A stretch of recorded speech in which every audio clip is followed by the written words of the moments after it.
All right.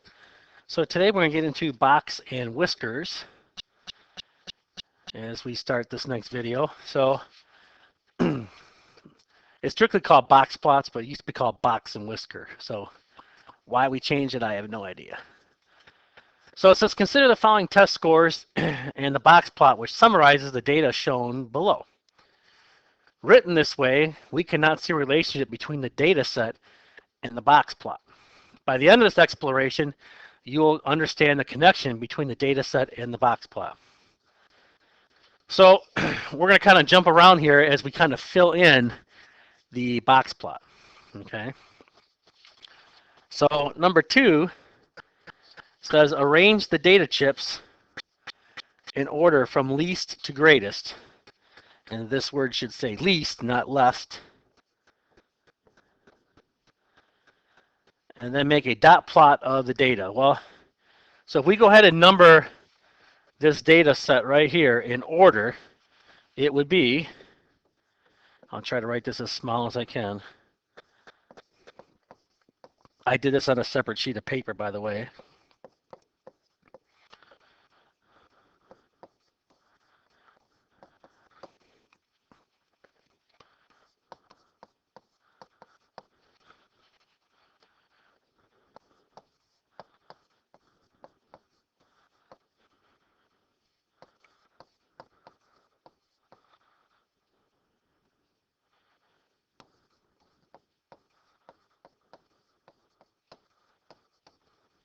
I think there are 582s.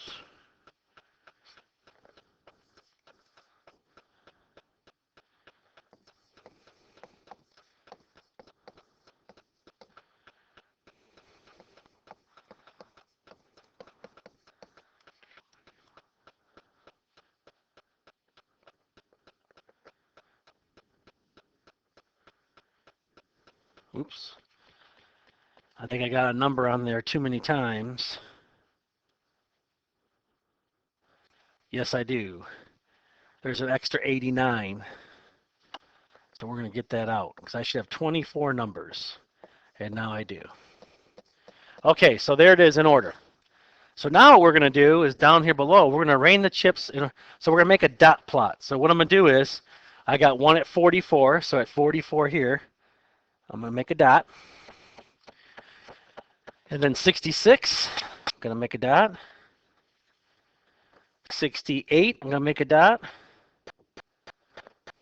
71, 72, 73. I should try to line these up, but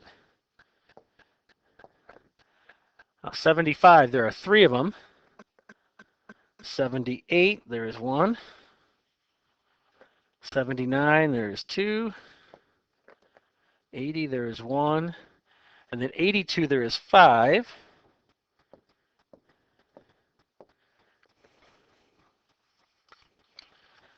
And then 88, there's 2.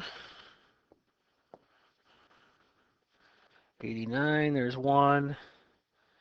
92, 93, and 100. Okay, so you see our dots on here. This kind of gives us a visual representation of the dots. You can kind of see where the dots are concentrated in, and that's kind of right in this area. Okay, you got some dots just kind of out here straggling, and you kind of got some dots out there straggling. Okay, but you can kind of see the concentration is kind of right there. Okay, so excuse me. So it says, how does the dot plot help you see the connection between the box plot and the data? Well, you can kind of see this is 74 and this is 85, and you can kind of see between 74 and 85, you can kind of see the collection of the dots, which is where you see the boxes. All right, so there's lots of different ways you're going to kind of see kind of like where the middle is, and where, and we'll kind of put these together as we go. Okay. Number 4, we are going to come back to at a later time, where the percent of data. We'll come back to number 4 in a minute. So if you look at these numbers way up top, it says find the median value. Well, if you remember, median is the middle number. So from here to here, there are 24 numbers, which means there are no middle, okay? All right. The middle is actually right here, okay? Because that would make 12 numbers to the left of this black line, 12 numbers to the right. So what we need to do is we're going to take the median of this, which means we're going to take these two numbers, add them together, and divide by 2 to find the number that would fit right here.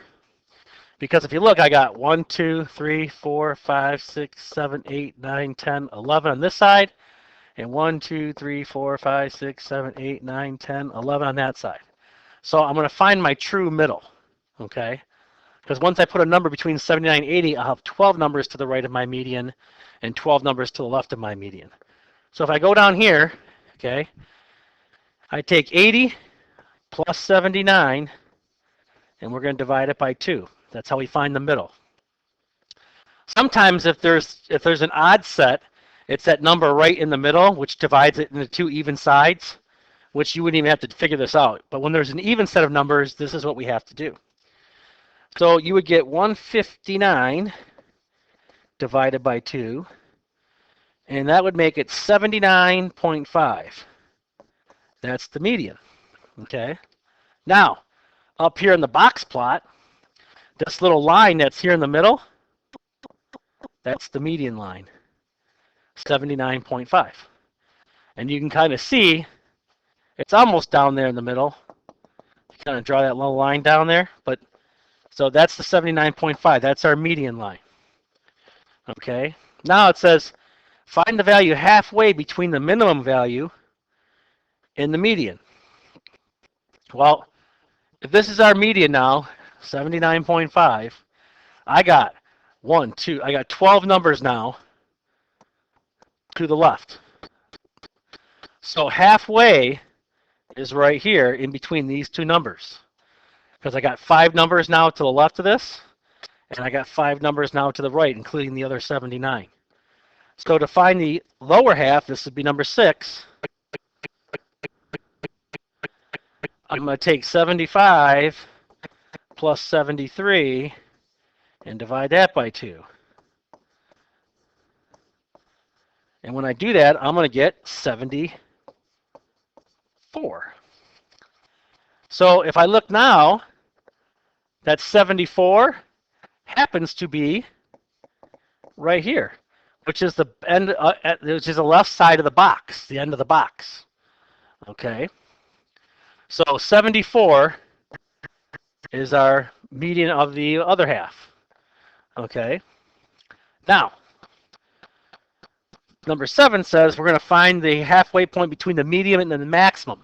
So now we're going this way. All right. So again, if I include 80, 2, 4, 6,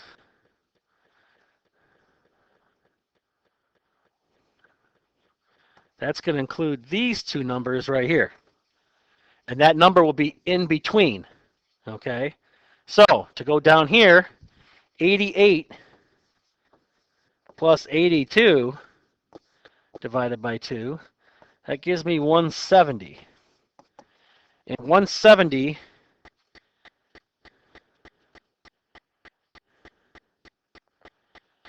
170 divided by 2 is 85. So now if I go back up to the box, watch this. Look where the end of the box is, right here at 85. So you can kind of see in these values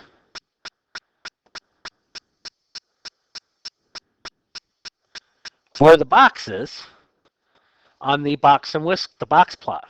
Okay. Now, what does that mean for all this other stuff? Well, you'll see here in just a minute. So if we go back to number 4 now, and it says what percent of the data is between 74 and 79.5? That's this stuff here. So again, there was 24 numbers, right? Well, between 74 and 79.5, there is 6. Okay, so it's roughly about a box plot takes something and kind of cuts the data, the 100% of the data, into quarters. So it's approximately, I'm in the wrong spot here. Where's number 4?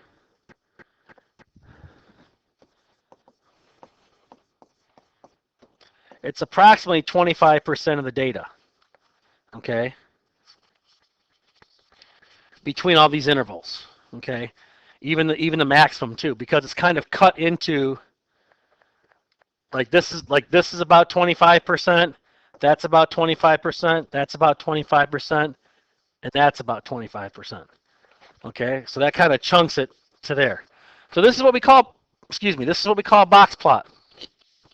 It's a kind of a stranger symbolic way to represent a bunch of data. Okay,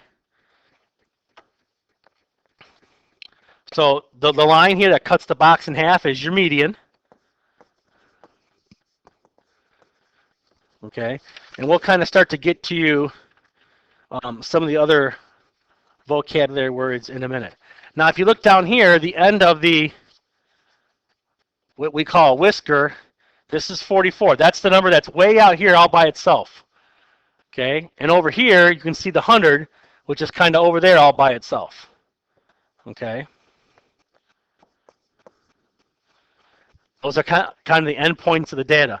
But what the box kind of shows is in between here, you can kind of see the numbers are kind of heavily concentrated within that box, and that's why you see the box representation.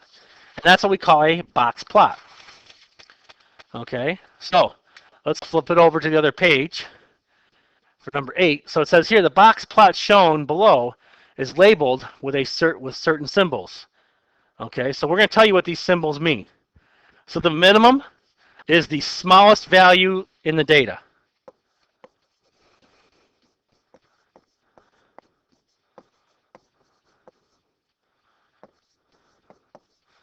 So on the front, that would have been 44. Okay, the first quartile is the median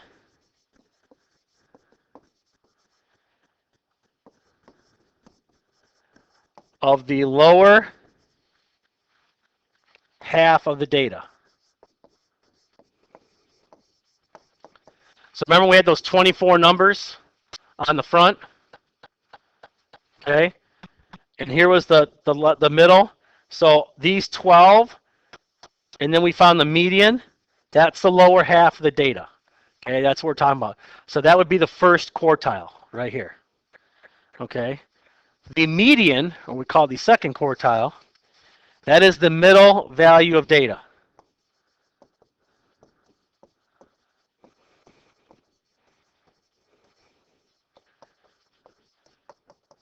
And the word median, think of middle. It's literally right in the middle. So if you have a set of odd numbers, okay, if I have 5 numbers, it's easy to find the median. It's the number in the middle that puts 2 on one side and 2 on the other. But if I have an even number,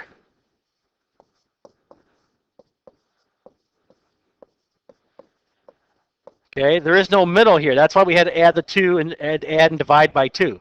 Okay, so that's kind of how you find the median. And you have done the median before. Okay, the third quartile, okay, well, that is the median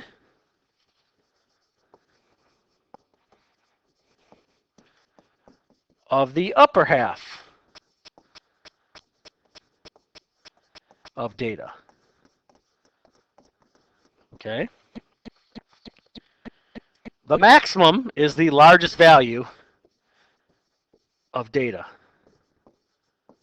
or largest value in the data. So for us in that previous page, it was 100. That was the biggest value we had. Okay. Now the range. Okay. The range, kind of like when we did graphing, we asked about the range. The range is the difference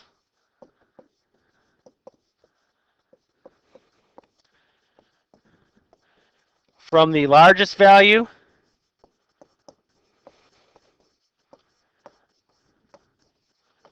to the smallest value. So the range of the last one from 100 to 44 is 56. Okay, so that was the range. And in the interquartile range, okay, that is the quartile 3 minus the quartile 1. Basically the box, right? This tells you how spread out the middle values are.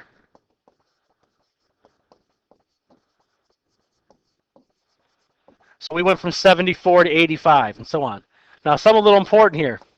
Okay, the smaller those values are, so the smaller the number, let's say it went from 80 to 85. So the smaller that range is, that interquartile range, the better representation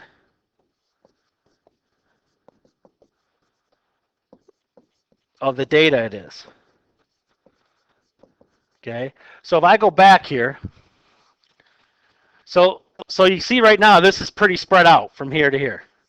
Okay, but let's say our data was maybe from here to here, and we had a middle. This is a lot tighter area. The interquartile range isn't as big.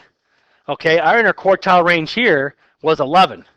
But let's say it was actually from 79.5 to 85. That's 6.5. That's a better representation if it were 11. So the smaller that range is, from box to box, from this end to this end, the smaller this range is, the better representation of the data it's going to be. The wider it is, that means the values are pretty spread out. Okay? All right, now I got done giving you some definitions. It says, why do you think the term quartile is used to describe the numbers that determine the value where the whisker and box meet? Okay. Well, the quartiles are basically the values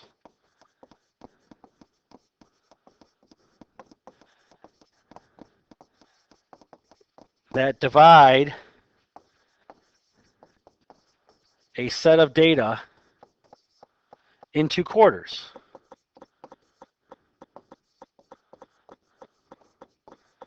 Okay, and you're talking like 25% of the data, 50% of the data, 75% of the data, and then of course the very end, the 100%. So it's divided the data into quarters, into fourths. Okay.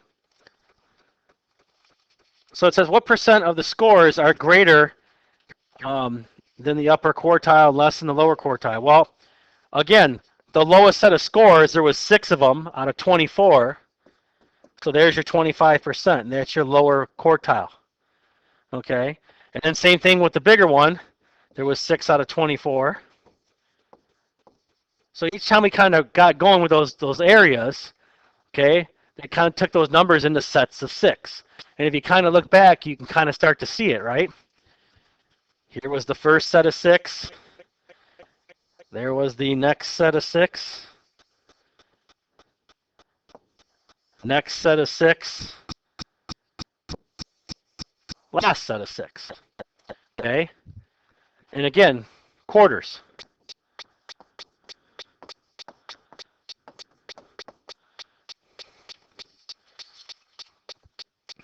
Okay. Trying to get you familiar with the box and whisker. So how to construct a box plot. So write data in order from least to greatest. Gotta always organize the data first. B, it says find the 5-number summary. Draw a rectangle from quartile 1 to quartile 3. And place a vertical line through the median. We're going to go through these steps here in just a minute. And then draw line segments from quartile 1 to the minimum, and from quartile 3 to the maximum. And again, approximately 25% of the data is contained within each quartile. Okay. So that little summary here, remember this because we're going to actually, in just a little bit, get into drawing a box and whisker from a set of data. All right. So let's go to the last page. Oops, sorry, too far. So if you look here, we have it boxed out here. So sometimes we can display box plots vertically. So if we label the percentage, again, if each section is worth 25%, that means this is 25%, this is 25%, and this is 25%, right? And this is 25%. So if we're going from here to here, this would be 75%, right? What if we were talking this value here? Well, that's got two sections of it. That would be 50%, right? It would actually also be 50% down here, right? Because you're talking about this section here and this section here. Okay. D is kind of A flip-flopped. This is still 75%. Now it's just the other half, right? Because you're talking about this part, the box, plus the data part here, right? So 25%, 25%, 25%. And then over here, one single spot, 25%, each chunk. Remember, each chunk represents 25%. So if we try to take that and say, okay, we're going to draw a box plot, it says 50% of the values are less than 30. Okay? So at 50%, that's where the median is, right? So we're going to draw a line here. That represents the median. 25% of the values are above 45. Okay? So 45 is where that quartile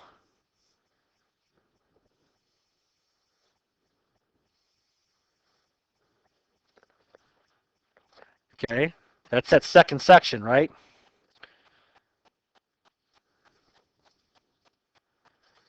And now it says 70% or 75% of the values are between 26 and 50. Okay? So if this is the median, this is quartile 3 here. That means 26 has to be the other part of the box, which would be quartile 1.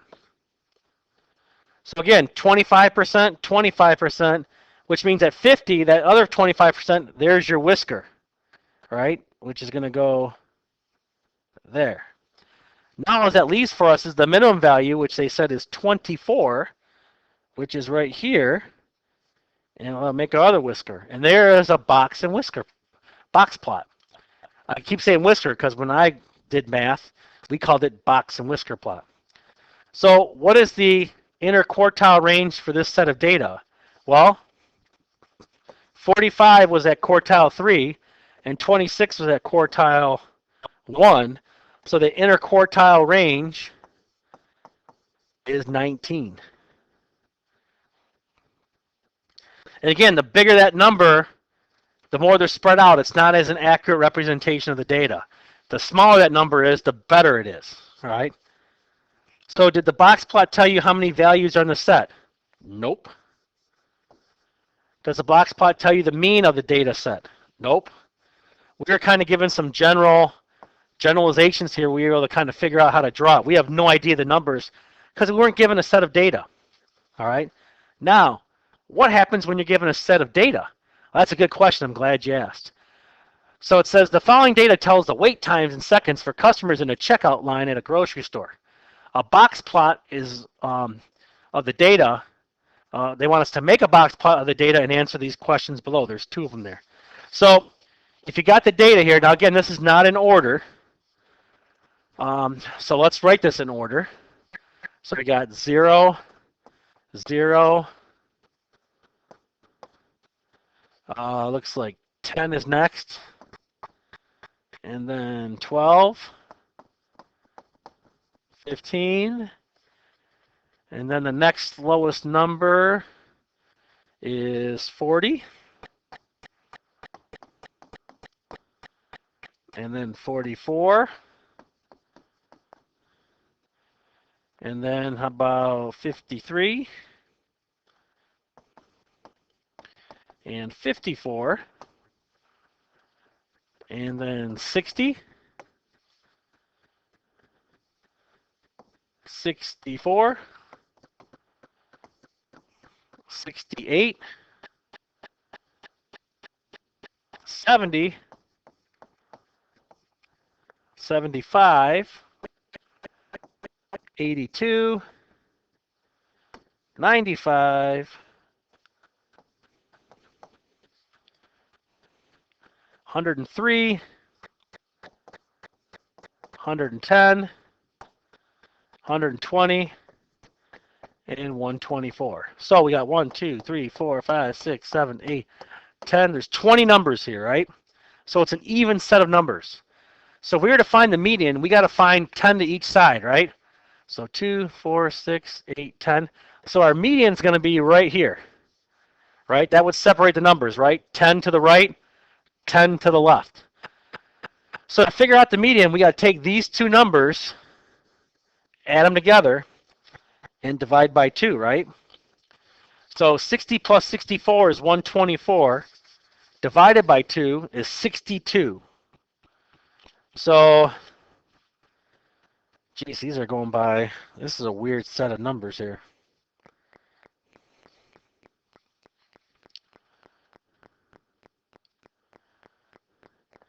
Looks like this goes by threes. 53, 6, 9. No, not even. 25 divided by, no, this is going by fives. So like, for example, this would be 55, 60, 65, 70.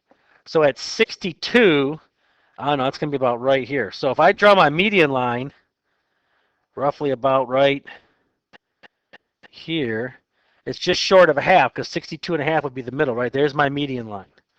All right, 62. So that means that I got to find the middle of this half of the data and this half of the data to find my quartiles, right? Quartile 1 and quartile 2. So if I go to the left, that's quartile 1, right? Well, there's 1, 2, 3, 4, 5, 6, 7, 8, 9, 10. Which means the middle is got to be right here, right? 5 to the right, 5 to the left, which means I have to add these two together and divide by 2. Well, 15 plus 40 is 55. And if I take 55 divided by 2, is 27.5. And 27.5, well, again, this is 30, 35, 40, 45. So 27.5 is like dead smack in the middle. So if I make my line here, you can see there's my half of the rectangle, right? There's your quartile 1. So now if I find the middle of the the upper half, right? Because again, the middle here, right? We're dividing everything into quarters, right? So the median's 50%, right? 25, 25, everyone knows that? So now, 1, 2, 3, 4, 5. So again, our middle's right here. So again, for me to find the upper quartile, I got to take these two numbers and divide it by 2. Add them and divide. So 82 and 95 is 177. And if I take 177 and divide it by 2, that is 88.5. Okay. So again, this will end up being our quartile 1. This spot here was our median. This will be quartile 3, which is our 88.5. 75, 80, 85, 90. So 88.5 is just past the middle here. So there's the rest of our rectangle. So there's our box. Okay. Now, the biggest value we have is 124. That's our maximum. So that's roughly about just shy of that, right? This is 120. So we're going to take this and draw a line connecting it to the box. Because again, this is our 25%. This is our 25%. This is our 25%. And our other 25% will be over here from quartile 1 to the minimum, which is 0, right there. Okay, so this is 0. This value, quartile 1, is your 27.5. Quartile 3 is your 88.5. And this is 124. Okay. So now if we answer this question, it says 25% of the customers wait blank or less in the checkout line. Okay. So we're thinking about the least amount, which would be right here. Okay. So that's 27.5. Okay. 27.5% of the customers wait 27.5 seconds or less. Okay. That's this chunk right here, which we've talked about. Is it fair to say the usual wait time is less than 1 minute? Remember, 1 minute is 60 seconds. Okay. And the answer here is going to be no, because this data is so spread out, it's kind of hard to spot the middle. Okay. It's not an even split. The even split is, you got a low time of 60, but you got all the way up to 124. You're kind of all over the place. Okay.